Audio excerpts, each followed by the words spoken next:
ಇವತ್ತು stress is number 1 killer ಅಂತ ಕರಿತಾ ಇದ್ದೀವಿ. ಸ್ಟ್ರೆಸ್ ಕಮ್ಮಿ ಮಾಡ್ಕೊಳ್ಳೋಕ್ಕೆ ನೀವು ತಿನ್ನೋದು ಅಭ್ಯಾಸ ಮಾಡ್ಕೋತೀರಾ, ಸ್ಮೋಕಿಂಗ್ ಅಭ್ಯಾಸ ಮಾಡ್ಕೋತೀರಾ, ಆಲ್ಕೋಹಾಲ್ ಅಭ್ಯಾಸ ಮಾಡ್ಕೋತೀರಾ. ಇದು ಮೆಜಾರಿಟಿಯಾಗಿ ಕಾಮನ್ ಆಗಿ ನಡೆಯೋ ಪದ್ಧತಿ. ಅದು ಸೆರೆಬ್ರಲ್ನಲ್ಲಿ ಬ್ರೈನ್ನಲ್ಲಿ ಆಕ್ಟಿವೇಟ್ ಮಾಡಿ ನಿಮಗೆ ಒಂಥರ ಚೆನ್ನಾಗಿದ್ದೀನಿ ಅನ್ಸುತ್ತೆ. But indirectly it is harming you and destroying you.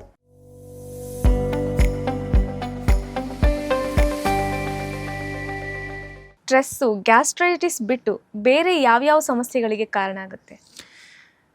ಇವತ್ತು ಸ್ಟ್ರೆಸ್ ಈಸ್ ನಂಬರ್ 1 ಕಿಲ್ಲರ್ ಅಂತ ಕರಿತಾ ಇದ್ವಿ, ಸೈಲೆಂಟ್ ಕಿಲ್ಲರ್ ಅಂತ. ಮೊದಲು ನಾವು BP ಕರಿತಿದ್ವಿ ಸೈಲೆಂಟ್ ಕಿಲ್ಲರ್ ಅಂತ. ಯಾಕೆ ಅಂತಂದರೆ ಅದು ಗೊತ್ತೇ ಆಗ್ತಿರ್ಲಿಲ್ಲ ಬ್ಲಡ್ ಪ್ರೆಷರ್ ಇದೆಯೋ ಇಲ್ವೋ ಅಂತ. ಟೆಸ್ಟ್ ಮಾಡೋವರೆಗೂ ಬಾಡಿ ಒಳಗೆ ಆಗಿಬಿಟ್ಟು ತೊಂದರೆ ಆಗೋದು. ಈಗ ನೋಡಿದ್ರೆ ನಂಬರ್ 1 ಪೊಸಿಷನ್ಗೆ ಈ ಸ್ಟ್ರೆಸ್ ಬರ್ತಾ ಇದೆ. ಇವಾಗ ಕಾಂಪಿಟೇಷನ್ ನಡೆದಿದೆ ಇಬ್ಬರಲ್ಲೂ, ನಾನು ಯಾರು, ನನ್ನ ಮೇಲೆ ಅಂತ. ಈ ಸ್ಟ್ರೆಸ್ ಒತ್ತಡಗಳಿಂದ ನಿಮ್ಗೇನಾಗ್ತಾ ಇದೆ ಅಂತಂದರೆ, ನಾನು ಆಗಲೇ ಹೇಳಿದೆ, ಸ್ಟ್ರೆಸ್ ಕಮ್ಮಿ ಮಾಡ್ಕೊಳ್ಳೋಕ್ಕೆ ನೀವು ತಿನ್ನೋದು ಅಭ್ಯಾಸ ಮಾಡ್ಕೋತೀರಾ, ಸ್ಮೋಕಿಂಗ್ ಅಭ್ಯಾಸ ಮಾಡ್ಕೋತೀರಾ, ಆಲ್ಕೋಹಾಲ್ ಅಭ್ಯಾಸ ಮಾಡ್ಕೋತೀರಾ. ಇದು ಮೆಜಾರಿಟಿಯಾಗಿ ಕಾಮನ್ ಆಗಿ ನಡೆಯೋ ಪದ್ಧತಿ. ಯಾರು ಹೋಗಿ ಸುಮ್ಮನೆ ಸಿಗರೇಟ್ ಸೇದಕ್ಕೆ ಹೋಗಲ್ಲ, ಏನೋ ಇದೆ ನಾನು ಸೇದಬೇಕು ಅಂತ. ಅವನಿಗೆ ಅದರಿಂದ ಬೆನಿಫಿಟ್ ಆಗ್ತಾಯಿದೆ, ಅವ್ನ ಸ್ಟ್ರೆಸ್ ಲೆವೆಲ್ ಕಮ್ಮಿ ಆಗ್ತಾಯಿದೆ, ಅವ್ನಿಗೊಂಥರ ಒಳ್ಳೆಯದು ಅಂತ, ನಾನು ಚೆನ್ನಾಗಿದ್ದೀನಿ ಅಂತ ಅನಿಸುತ್ತೆ. ಆ ಫೀಲಿಂಗ್ ಬರೋದ್ರಿಂದಲೇ ಅವರೆಲ್ಲ ಸ್ಮೋಕ್ ಮಾಡೋದು. ಏನೂ ಬರೋಲ್ಲ ಅಂದರೆ ಯಾರೂ ಸ್ಮೋಕ್ ಮಾಡೋಕ್ಕೆ ಹೋಗಲ್ಲ. ಈವನ್ ಅನ್ಎಜುಕೇಟೆಡ್ ಪೀಪಲ್ಸು ಸ್ಮೋಕ್ ಮಾಡ್ತಾರೆ. ಯಾಕೆಂದರೆ ಫಾರ್ ದ ಫೀಲ್, ಆ ಬೆಟರ್ನೆಸ್ ಫೀಲ್ ಆಗುತ್ತೆ. That is because of nicotine. ಅದು ಸೆರೆಬ್ರಲ್ನಲ್ಲಿ ಬ್ರೈನ್ನಲ್ಲಿ ಆಕ್ಟಿವೇಟ್ ಮಾಡಿ ನಿಮಗೆ ಒಂಥರ ಚೆನ್ನಾಗಿದ್ದೀನಿ ಅನಿಸುತ್ತೆ. But indirectly it is harming you and destroying you. So ಅವಾಗೇನು ಮಾಡ್ತೀರಾ, ನೀವು ತಿನ್ನೋಕೆ ಹೋಗ್ತೀರಾ, ಒಂದಿಷ್ಟು ಏನೋ ತಿಂತೀರಾ, ಮತ್ತು ಆಲ್ಕೋಹಾಲ್ ಕುಡಿತೀರಾ. ಇದೆಲ್ಲ ಸೇರಿಕೊಂಡು ಏನಾಗ್ತಾಯಿದೆ, ನಿಮ್ಮ ಬಾಡಿನಲ್ಲಿ you are taking totally excess calories. ನಿಮ್ಗೆ ಎಷ್ಟು ಬೇಕಾಗಿದೆ, 1700 ಬಿಟ್ಬಿಟ್ಟು 3000ದಿಂದ 4000 ಕ್ಯಾಲರೀಸ್ ಆಗಿದೆ. ಟೀ ಕುಡಿತಲೇ ಇರ್ತಾರೆ ಹೋಗಿ. ಈಗ ನಾನು ಹೇಳಿದ್ನಲ್ಲ, ಒಂದು ಕಪ್ಪಲ್ಲಿ 150ರಿಂದ 200 ಕ್ಯಾಲರೀಸ್ ಬರುತ್ತೆ ಸಕ್ಕರೆ ಅಮೌಂಟ್ ಮೇಲೆ. ನೀವು ಜಾಸ್ತಿ ಸಕ್ಕರೆ ಹಾಕಿದ್ರೆ ಇನ್ನೊಂದಿಷ್ಟು ಜಾಸ್ತಿ ಬರುತ್ತೆ, ಸುಮಾರಾಗಿ ಹಾಕಿದ್ರೆ ಸುಮಾರಾಗಿ ಬರುತ್ತೆ. ಸೊ ಇವ್ರು ಸಕ್ಕರೆ ಹಾಕೊಂಡು ಕುಡಿತಲೇ ಇರ್ತಾರೆ. ಒಂದು ಡೈಲಿ ಒಂದು 8 ಟೀ 10 ಟೀ ಆಯ್ತು ಅಂತ ಹೇಳ್ತಾರೆ. ಕೆಲವರು ಹೇಳ್ತಾರೆ ನಾವು ಕುಡಿಯೋದೇ ಇಷ್ಟು ಅಂತ.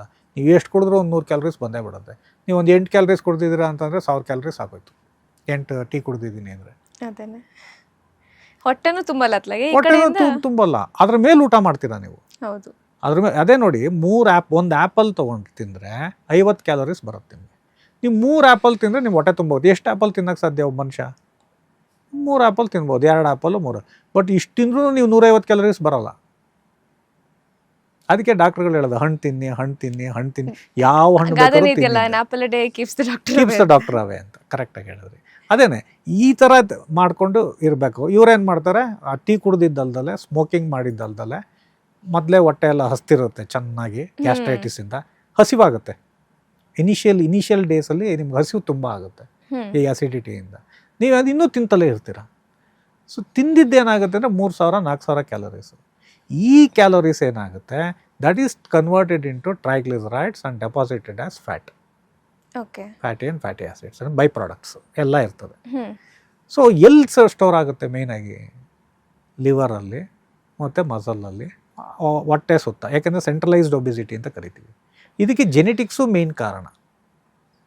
ಇದರಲ್ಲಿ 2 ಥರ ಜನಗಳಿದೆ, ನೀವು ನೋಡ್ಬೋದು. ನೀವು ಕೆಲವರು ಇರ್ತಾರೆ, ನಾನು ತಿಂತಲೇ ಇರ್ತೀನಪ್ಪ, ನಾನು ಸಣ್ಣಗೆ ಇದ್ದೀನಿ, ನನ್ನ ಬಾಡಿನೇ ಮುಂದೆ ದಪ್ಪ ಆಗ್ತಾಯಿಲ್ಲ ಅಂತ. ಅವ್ರಿಗೆ ಹಾರ್ಮೋನಲ್ ಇಂಬ್ಯಾಲೆನ್ಸ್ ಇದೆ. ಅದರಿಂದ ಅವ್ರು ತಿಂದ್ರೂ ಅವ್ರಿಗೇನು ಕ್ಯಾಲೋರೀಸ್ ತಗೋತಾ ಇರಲ್ಲ ಬಾಡಿ. ಬಟ್ ಮೆಟಬಾಲಿಸಮ್ ಅವ್ರದ್ದು ಸ್ಟ್ರಾಂಗ್ ಇರುತ್ತೆ. ಮೆಟಬಾಲಿಸಮ್ ಸ್ಟ್ರಾಂಗ್ ಅಲ್ಲ, ಅದಕ್ಕೆ ಸಣ್ಣಗಿರೋರ್ಗು ಹಾರ್ಟ್ ಅಟ್ಯಾಕ್ ಹೊಡೆಯುತ್ತೆ. ತಿಂದಿದ್ದು ಒಳಗೆ ಬರಲ್ಲ, ಹೋಗ್ತಾ ಇರುತ್ತೆ ಅಷ್ಟೇ, ಬಾಡಿ ಅಬ್ಸಾರ್ಬ್ ಮಾಡಿ ತಗೊಳ್ಳಲ್ಲ. ಕೆಲವ್ರಿಗೆ ಏನಾಗಿರುತ್ತೆ, ವೆರಿ ಸ್ಟ್ರಾಂಗ್ ಜೆನೆಟಿಕ್ ಇನ್ಫ್ಲುಯೆನ್ಸ್ ಇರುತ್ತೆ, ಎನ್ಸೈಮ್ಸ್ ಇರುತ್ತೆ, ಅದು ಕರಗಿಸೋವಂಥ ಶಕ್ತಿ ಇರುತ್ತೆ. ತಿಂದಿದ್ದೆಲ್ಲ ನಾನು ತಿನ್ನೋದೇ ಇಷ್ಟಪ್ಪ ಅಂತಾರೆ, ಬಾಡಿಗೆ ಬಂದಿರುತ್ತೆ. Especially hormones, they play an active role in this. Gut hormones ಕರಿತೀವಿ, ಗ್ಯಾಸ್ಟ್ರೈಂಟಿನ್, ಪೆಪ್ಟೈಡ್ ಹಾರ್ಮೋನ್ಸು, ಕಾರ್ಟಿಸೋ, ಇವೆಲ್ಲ ಸೇರ್ಕೊಳ್ಳುತ್ತೆ. ಎಲ್ಲ ಹಾರ್ಮೋನ್ಸು ಸೇರ್ಕೊಂಡು, ನಾನು ತೀರಾ ಹೇಳೋಕೆ ಹೋದರೆ ನಮ್ಮ ವೀಕ್ಷಕರಿಗೆ ಕನ್ಫ್ಯೂಷನ್ ಆಗುತ್ತೆ. ಸಿಂಪಲಾಗಿ ಹೇಳ್ತಾ ಇದ್ದೀನಿ ನಾನು. I don't want to go into very deep and confuse our audience. So ಏನಾಗುತ್ತೆ ಅಂದರೆ, ಈ ಹಾರ್ಮೋನ್ಸ್ ಅಂತ ಮನಸ್ಸಲ್ಲಿ ಇಟ್ಕೊಂಡ್ಬಿಡೋಣ. ಈ ಹಾರ್ಮೋನ್ಸ್ ಏನಾಗುತ್ತೆ, ಗಟ್ ಹಾರ್ಮೋನ್ಸ್ ಅಂದರೆ ನಮ್ಮ ಕರಳಿನಲ್ಲಿ ಉತ್ಪಾದನೆ ಆಗುವಂಥ ಹಾರ್ಮೋನ್ಸ್, ಅಲ್ಲೂ ಹಾರ್ಮೋನ್ಸ್ ಬರುತ್ತೆ. ಮತ್ತು ನಮ್ಮ ಅಡ್ರಿನಲ್ ಗ್ಲ್ಯಾಂಡಿಂದನೂ ಕಾರ್ಟಿಸಾಲ್ ಬರುತ್ತೆ. ಇವನಿಗೆ ಸ್ಟ್ರೆಸ್ ಆದಾಗೆಲ್ಲ ಇವ್ನು ಕುಡಿಯೋದು ಜಾಸ್ತಿ ಮಾಡ್ತಾನೆ, ತಿನ್ನೋದು, ಸ್ಮೋಕಿಂಗ್ ಮಾಡೋದು. ಕಾರ್ಟಿಸಾಲ್ ಜಾಸ್ತಿ ಆದಾಗೆಲ್ಲ ಇವನು ಜಾಸ್ತಿ ಮಾಡ್ತಾ ಇರ್ತಾನೆ. ಮಾಡ್ದಂಗೆಲ್ಲ ತಿನ್ನೋದು ಜಾಸ್ತಿ ಆಗುತ್ತೆ, ಸ್ಮೋಕಿಂಗ್ ಜಾಸ್ತಿ ಆಗುತ್ತೆ. ಇದೆಲ್ಲ ಸೇರಿ ಒಳಗೆ ಸೇರಿಕೊಂಡು ಫ್ಯಾಟ್ ಡೆಪಾಸಿಟ್ ಆಗುತ್ತೆ. ಆವಾಗಲೇ ಲಿವರ್ಗೆ ನಾವು ಹೇಳೋದು fatty liver, grade 1 fatty liver. Scan ಮಾಡಿದಾಗ ಹೇಳ್ತಾರೆ grade 1 fatty liver, grade 2 fatty liver, grade 3 fatty liver. ಇದು ಸ್ಲೋವಾಗಿ ಹೋಗ್ತಾ ಸಿರೋಸಿಸ್ ಆಗಿ ಲಿವರ್ ಫೇಲ್ಯೂರ್ ಆಯ್ತಪ್ಪ ಅಂತ. ಇದೆಲ್ಲ ಕಾರಣ ಇನ್ಫ್ಲಮೇಷನ್ ಅಂತ. ಇನ್ಫ್ಲಮೇಷನ್ ಅಂದರೆ ಬೆಂಕಿ ಥರ ದೇಹದಲ್ಲಿ ಪ್ರತಿ ಸೆಲ್ಗೂ ತೊಂದರೆ ಆಗ್ತಾ ಇರುತ್ತೆ, ಪ್ರತಿ ಸೆಲ್ಗೂ. ಅಂದರೆ ಕಿಡ್ನಿನೂ ವೀಕ್ ಆಗ್ತಾ ಇರುತ್ತೆ, ನಿಮ್ಮ ಹಾರ್ಟು ವೀಕ್ ಆಗ್ತಾ ಇರುತ್ತೆ, ನಿಮ್ಮ ಲಿವರು ವೀಕ್ ಆಗ್ತಾ ಇರುತ್ತೆ. ಎಲ್ಲ including your eyes, all organs, ಚರ್ಮ ಎಲ್ಲ ಒಂಥರ ಇದಾಗ್ತಾ ಇರುತ್ತೆ. ನಾವೇನು ಅನ್ಕೋತೀವಿ ಏನಿಲ್ಲ ಅಂತ. ಆವಾಗಲೇ ಒಂದಿನ ಹೇಳೋದು ಯಾವ ಆರ್ಗನ್ ಜಾಸ್ತಿ ಇನ್ವಾಲ್ವ್ ಆಗುತ್ತೋ ಆವಾಗ ಹಾರ್ಟ್ ಅಟ್ಯಾಕ್ ಆಯಿತು, ಏನೂ ಇರಲಿಲ್ಲ ಹಾರ್ಟ್ ಅಟ್ಯಾಕ್ ಆಯಿತು ಅಂತಾರೆ. ಕಿಡ್ನಿಗೆ ಹೇಳ್ತಾರೆ ಕಿಡ್ನಿ ಫೇಲ್ಯೂರ್ ಆಯಿತು ಅಂತ, ಲಿವರ್ಗೆ ಹೇಳ್ತಾರೆ ಲಿವರ್ ಫೇಲ್ಯೂರ್ ಆಗೋಯ್ತು ಅಂತ, ಕಣ್ಣು ಮಂಜಾಗೋಯ್ತು ಅಂತಾರೆ.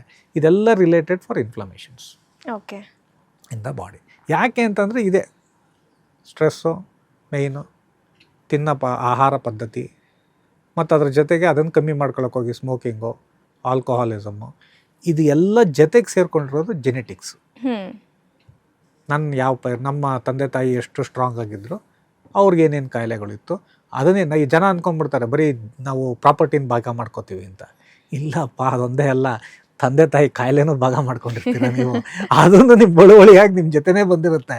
ಸೊ ನೀವು ಕಂಟ್ರೋಲ್ ಮಾಡಿದ್ರೆ ಅದನ್ನು ಕಂಟ್ರೋಲ್ ಮಾಡ್ಕೊಂಡಿರ್ಬೋದು, ಇಲ್ದಿದ್ರೆ ಅದು ನಿಮ್ಮಲ್ಲೇ ತೋರಿಸುತ್ತೆ. ಲೇಟೆಸ್ಟ್ ಹಾಗೂ ಇಂಟ್ರೆಸ್ಟಿಂಗ್ ಸುದ್ದಿಗಳಿಗಾಗಿ ಬಾಸ್ ಟಿವಿ ಕನ್ನಡ ಚಾನೆಲ್ನ ಸಬ್ಸ್ಕ್ರೈಬ್ ಮಾಡಿ. ಹಾಗೆಯೇ ಬೆಲ್ ಐಕಾನ್ ಪ್ರೆಸ್ ಮಾಡಿ. ಇದರ ಜೊತೆಗೆ ಫೇಸ್ಬುಕ್, ಇನ್ಸ್ಟಾಗ್ರಾಮ್, ಎಕ್ಸ್ನಲ್ಲೂ ಮಿಸ್ ಮಾಡದೆ ಫಾಲೋ ಮಾಡಿ.